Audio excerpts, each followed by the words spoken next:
This isn't their event. This is your event.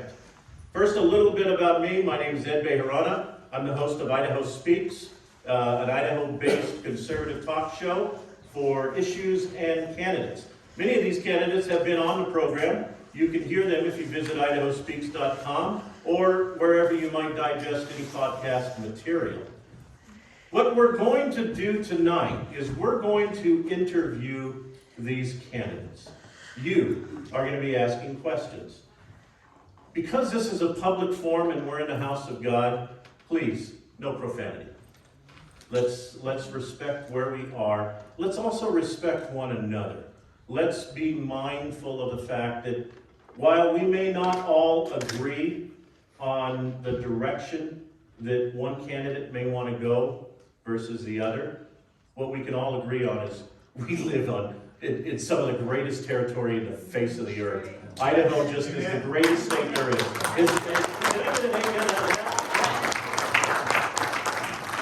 When somebody raises their hand and says, yes, I'll run for office, this is a very, very stressful event. So when you're asking your questions, keep it focused, keep it short, keep it pithy, if you remember Bill Reilly, one of my faves. So ask your question, direct it towards either a candidate, the entire school board, or the entire panel. And I'll call you out, I'll point you out. Please come up to the front, to the podium for the microphone, and ask your question. And if you need to get a follow-up question, I'll make sure that you get that in there as well. As time runs out, we'll see where we are with questions, but when you stop asking questions, that's when this event is all over. So let's get this party started first by having the candidates introduce themselves. I want to start down at that end of the table. If you could each take 2 minutes. Who are you? What are you running for? Why are you doing this? So I'm Josh Walker, running for seat 2, and I am Idaho native, born and raised. I've got 8 kids. So that's part of the reason I've decided to do this, is because I want to see Post Falls not change from what I grew up in. So I want them to be able to experience that small town community feeling. That's really the reason I jumped in. So. Thank you. Nathan. I'm Nathan Ziegler, a Post Falls native, and still live with my wife and 4 kids here. Similar to Josh, I remember Post Falls as about 7,000 people when you go to the end of Idaho Street pole line and turn into a dirt road. And so, obviously things have changed a lot since then. And I always joke around with my kids, I'm starting to sound like my dad, like I'm an old man. Back when I was a boy, I remember. But, it really wasn't that long ago when this town had a totally different feel than it does now. And so, one of the things that I was taught as a, growing up is that you can complain, you can sit in the background and throw rocks, or you can be someone who steps up and gets involved. And so that's why I decided to run. I want to give back to the community that I love and kind of help shape its future in the direction that's maybe a little different than what I'm seeing here in the last couple of years. So, Nathan Ziegler, seat 4, City Council. Thanks, Nathan. Kenny? Kenny Shove, running for seat 6, Post Falls City Council. Much as what they just said, seeing what Post Falls is becoming and seeing what the area has been. My family has been here for over 100 years, and so I've seen a lot personally, but I've also seen a lot through my family of what the area used to be like and what we're becoming as we grow. The other thing is I've seen a lot across the nation of what is happening and what is coming. A lot of people here are still kind of in the dark as to what is coming. 2 years ago, I worked for the Texas legislature, and there's a lot that happens behind closed doors that people don't realize. And there's a lot that's coming here, and a lot that is happening. And so I stepped up because I could see what's happening, I could see what's coming, and we needed people to step up, and hardly anyone was actually stepping up that would be the wall that we need for some of the things that are coming.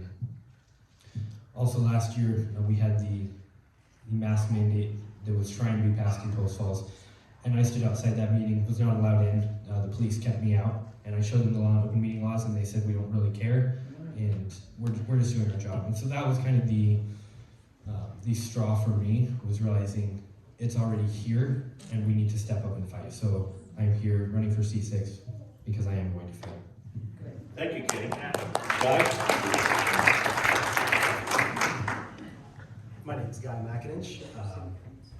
Running for Post Falls School Board Zone 1. Been a Post Falls resident for almost 15 years now. My wife and I, we have 4 kids that we actually homeschool. Part of Kenny and I are very similar in our motivations. You know, I see what's coming, and sadly it's taking its toll on our nation, and I'm doing my best to stop that. If we can prevent it here, I'm going to fight to make that happen. But yeah, it's just breaks my heart to see what's happening in our public school systems across the nation. So that's the main reason why we don't have our kids in public school system, because you know we feel that they're going to get a better, more attentive, more loving education from their parents than they are from a school teacher. So it's controversial for a lot of people, but I'm doing my best to school our children, and I want to be able to do the same for the children of the community. So that's my main reason for running. Thank you, Guy. Logan? So my name is Logan Creighton. I'm running for Post Falls School Board Zone 4.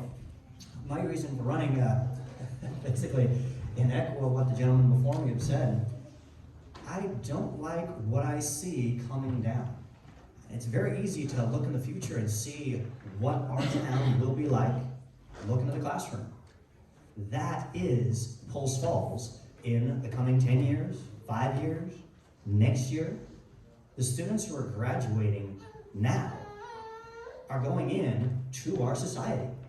It is critical that they have a good understanding of who we are as Americans. If we let that get corrupted, there's no foundation. There's no conservative government to go back to. There's no brakes on the vehicle of our republic.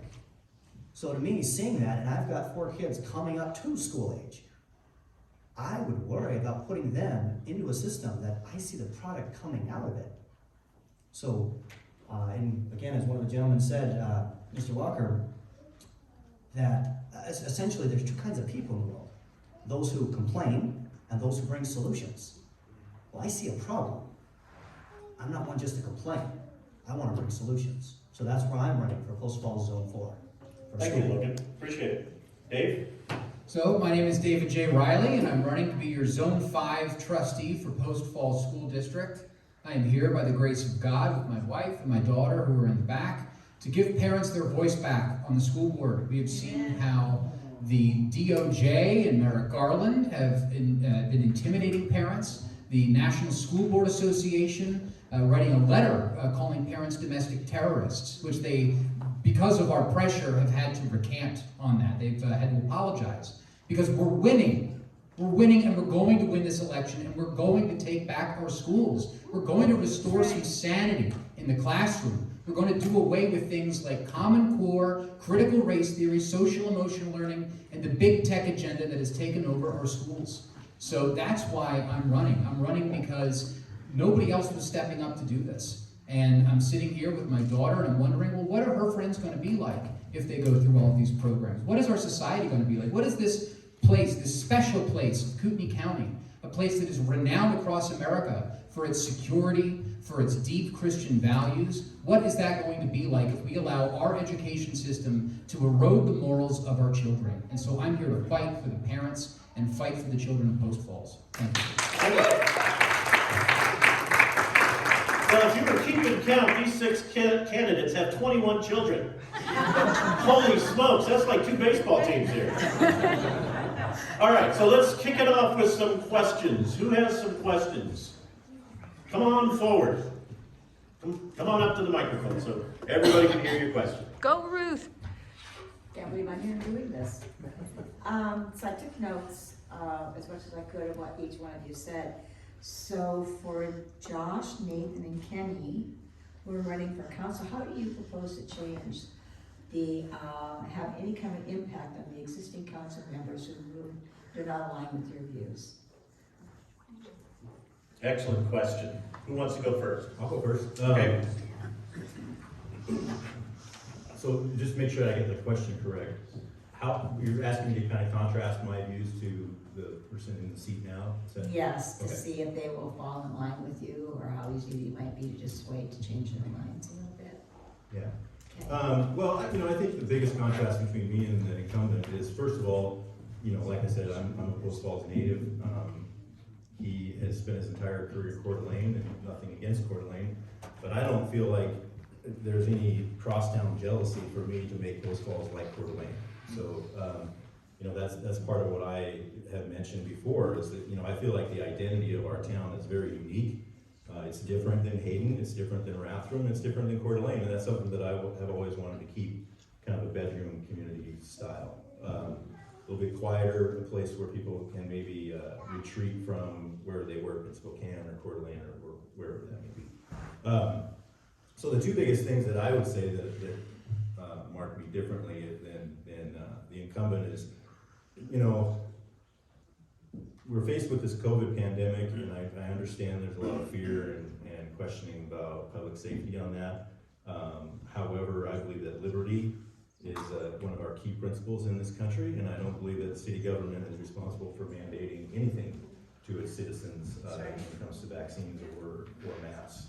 And the person I'm running against did vote for a mask mandate when that came down the line, so that's definitely not what I am standing for. And it's one of those things that I have fought for in my personal life.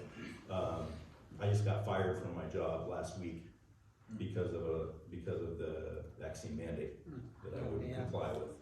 So, I'm gonna stand up for that, and, for each citizen of Post Falls. You're adults, you know what the science says, you know how to take care of yourself, and you're very community-minded, so you can make decisions for yourself based on that. The second part probably is the amount of high-density development that I've seen in Post Falls that has been voted for. And, I understand that we are on the map nationally in the real estate market, one of the hottest markets in the country.